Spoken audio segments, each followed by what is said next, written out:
रउआ चैनल के माध्यम से हम जिला अधिकारी महोदय से चुनाव आयोग के भी जी पदाधिकारी बा यह जिला के सिवान जिला के वहाँ लोग से ई मांग करें कि हमरा पर जौन FIR भइल बावे ऊपर वहाँ लोग स्वतः संज्ञान में लेके जांच कराई आ हमरा के न्याय दी। षड्यंत्र जी रमेश सिंह के साथे का है? इहे नु वहाँ के मैडम जी के ई लागत कि पूरा लकड़ी नबीगंज के जनता रमेश जी के संग वहाँ के हार के डर से बौखला गई बनी आ CO साहब वहाँ के करीबी बढ़ले बनी।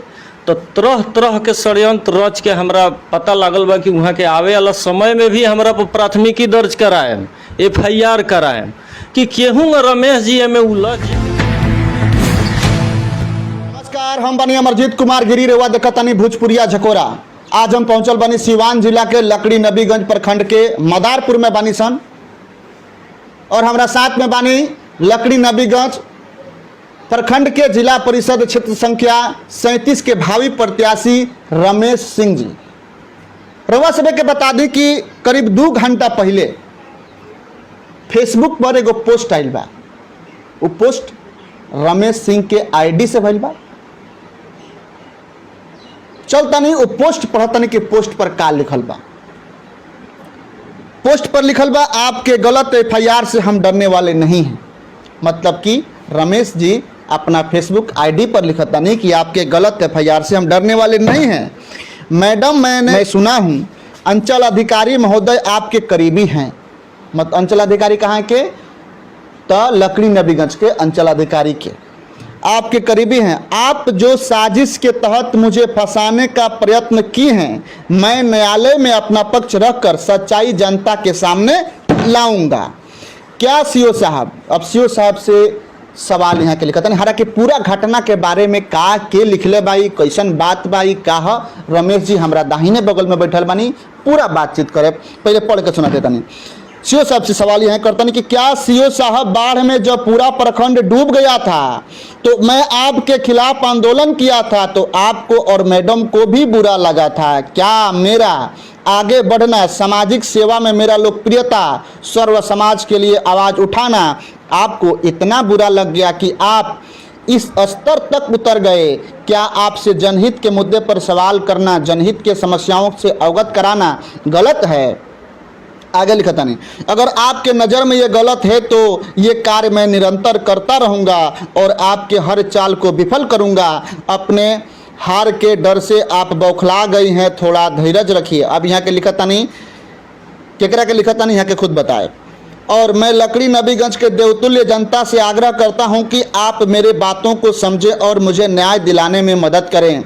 और मैं सिवान जिला के वरीय पदाधिकारी से मांग करता हूं कि आप अपने स्तर से जांच कराएं और ऐसे अंचल अधिकारी को हटाएं जो किसी के प्रभाव में आकर मुझ पर प्राथमिकी दर्ज कराएं। ऐसे अंचल अधिकारी के होते हुए निष्पक्ष चुनाव की कल्पना भी नहीं कर सकते हैं, ये कह रहे हैं। मतलब कि बात कह के कहता रमेश सिंह जी, कहता नहीं यहाँ के ID पर और भी कुछ लाइन लिखल बा। हम सीधे चलता नहीं रमेश जी के पास में और रमेश जी से पूरा घटना के बारे में जानल जाए। जैसे कि पोस्ट पढ़ला से पूरा पता चलता कि रमेश जी के ऊपर FIR भइल बा, कौना मामला में भइल बा, का घटना हो, कैसन बात हो, तमाम बातचीत हुई। सबसे पहले रमेश जी राउर स्वागत बा हमारा चैनल में। जी रउआ के नमस्कार बा बाबा कि हमार फेसबुक पोस्ट देख के रउआ हमार दुख दर्द समझे यहाँ आ गई ने, बहुत बहुत धन्यवाद बा रउआ के। साथ में जे भी देखता अभी हमरा के सब लोग के प्रणाम बा। हमरा अपेक्षा भी बा कि रउआ सबन हमार मदद करें। रमेश जी, कैसन FIR के बारे में रउआ फेसबुक ID पर लिखता नहीं, का घटना हुई? बाबा, जब से आदर्श आचार संहिता लागू भइल तब से शायद 24 अगस्त के भई रहे, 19 तारीख तक जे वर्तमान में जी के जिला पार्षद बानी मैडम जी, हालांकि अभी तो पूर्वे का है, वहाँ के गाड़ी पर बैनर पोस्टर लगा के आ पूरा प्रचार प्रसार होत रहा। 2 दिन हम कोनो काम से जात नहीं तो क्षेत्र में हमरा गाड़ी भेटाइल, तो यही एतवार के माने 19/9 के हम सीधे जिलाधिकारी महोदय के, SDO साहब के, SDPO साहब के आ प्रखंड के जे भी पदाधिकारी बा तो सूचना देनी सूचना देहनी ठीक। सूचना देहनी हम इतवार के दिन है कि सर अगर छूट देहल जाओ तो सब लोग के दे दिया, ना तो कड़ाई से पालन होखो। बिल्कुल। ई 19 तारीख के बात था। आ काल हमरा ऊपर पता लागल कि केहू जौन पिछला साल में मकर संक्रांति के हम जौन शुभकामना लोग के देले रहनी, गणतंत्र दिवस के जौन शुभकामना देले रहनी, यो बना के मैडम जी के द्वारा हमरा पर FIR करा देहल गई बा। कल रात के बात है। हाँ रौरा 19 तारीख के सूचना दिले बनी। हाँ 19 के हम सूचना दिले बनी, 21 के हमरे पर उल्टा में FIR करा देहल गई बा। जब इस संबंध में क्षेत्र में हम गईनी, सारा लोग से जाने के प्रयास कईनी कि आखिर काहे हमरा ऊपर हो गई, हम ही कंप्लेन करता बानी आ हमरे ऊपर FIR हो गई। तो जेकरा से पूछनी उहे सब लोग कहल कि मैडम जी के CO साहब बहुत करीबी हैं। तो हमरा तो अनुमान नहीं है, रउआ भी क्षेत्र में पता कर सकतनी मैडम जी के बहुत करीबी CO साहब हैं। तो हमरा इहे अंदाज बा कि अगर यही प्रकार से CO साहब के आँख ना रहे, वहाँ के देखले ना होखे कि ऊपर गणतंत्र दिवस लिखल बा। अभी का चुनाव में गणतंत्र दिवस बा आ ऊपर मकर संक्रांति लिखल बा, लेकिन ओकरा बादो FIR भइल बावे। तो हम का अपेक्षा करम CO साहब से? हमरा मतलब वो लागत है कि षड्यंत्र के तहत भइल बा। एकदम षड्यंत्र के तहत भइल बावे। लागत का बावे, जे भी सुनत हवे सारा लोग यह बात कहत हवे कि षड्यंत्र के तहत रउआ पर FIR दर्ज भइल बावे। लेकिन रमेश जी एगो हम सवाल पूछे। बहुत लोग भावी प्रत्याशी चुनाव लड़ता लकड़ी नबीगंज क्षेत्र संख्या 37 से जी लड़ता नो। जी जी बिल्कुल। लेकिन ये षड्यंत्र जी रमेश सिंह के साथे का है?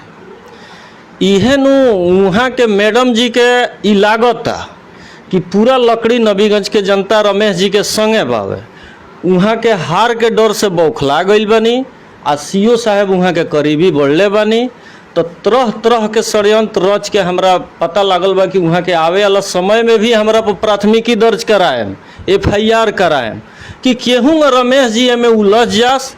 लेकिन हम रउआ चैनल के माध्यम से कह देवे के चाहतनी मैडमो जी से कि रउआ 1 लाख प्रयत्न कर लेम, अब कि रउआ चुनाव हारेम आ हम जीतेम, ऐसे कि पूरा लकड़ी नबीगंज के जनता हमरा संगे बावे। लेकिन हई जौन हमरा संगे ई गलत काम रउआ करौले बनी षड्यंत्र रच के, ई कहीं से शोभा नहीं खे दे। सरकार के नियम के रउओ पालन करके अइती, क्षेत्र में हमहू नियम पालन करके अइती।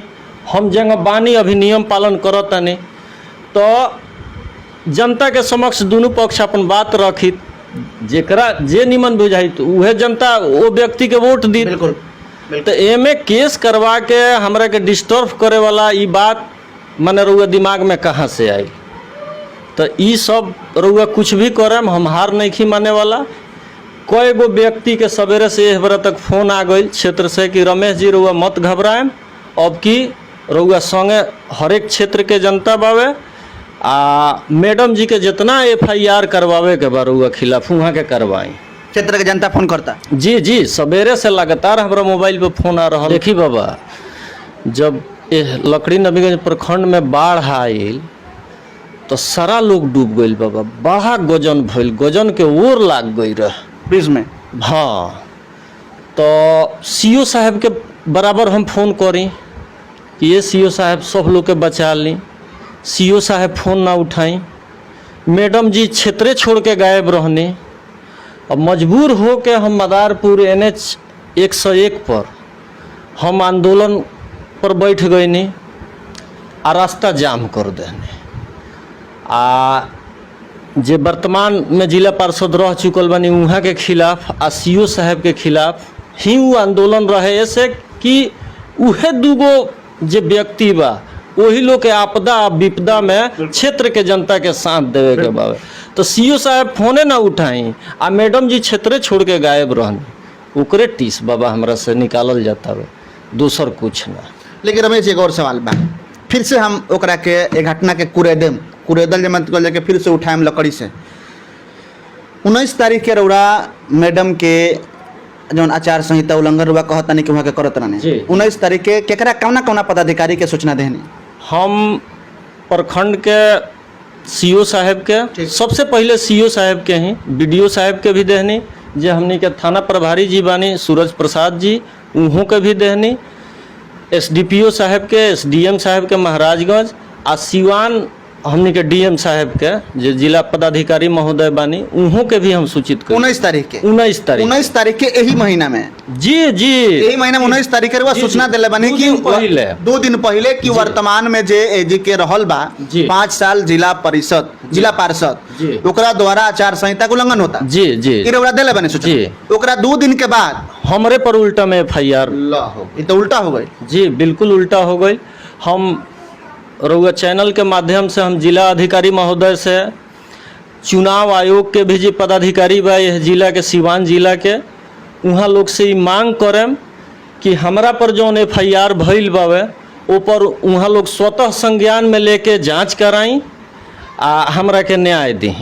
आ अभी जे वर्तमान में सीओ साहब बानी वहाँ से हमरा निष्पक्ष चुनाव के कहीं से कहीं तक आशा नहीं है, तो ओहू विषय में वहाँ लोग कुछ निर्णय ली ही कि ये जी चुनाव बहुत बढ़िया से हो सको आ जनता अपन मत जे अच्छा लागत होखे ओकरा के दे सको।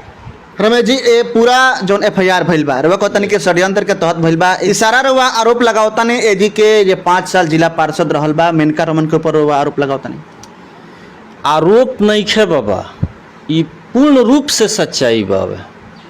रउआ क्षेत्र में जाके केहू से पूछ लें, षड्यंत्र वहाँ के हमरा संगे कैले बानी, आगे भी वहाँ के जानतनी कि हम हमरा संगे अब की जनता नहीं है, तो आगे भी वहाँ के हमरा संगे षड्यंत्र कर। तो हम इस क्षेत्र के जे भी निवासी बा वासी जे बानी लोग, वहाँ लोग से हम ही रउआ चैनल के माध्यम से अपील करें कि हमरा बात के समझी लो आ हमार साथ दी लोगिन कि ये हम गलत FIR से बाहर निकल पाएँ। बिल्कुल भावुक हो गल बनी रमेश जी, भावुक होकर के शब्द लड़खड़ाता, शब्द निकल नहीं के पावत। काहे कि 2 दिन पहले जौना आचार संहिता उल्लंघन के बाद यहाँ के स्थानीय पदाधिकारी और अधिकारी के सूचना देते रहनी हम, ठीक 2 दिन के बाद यहाँ के ऊपर FIR हो गई। अब यहाँ के शब्द लड़खड़ाता।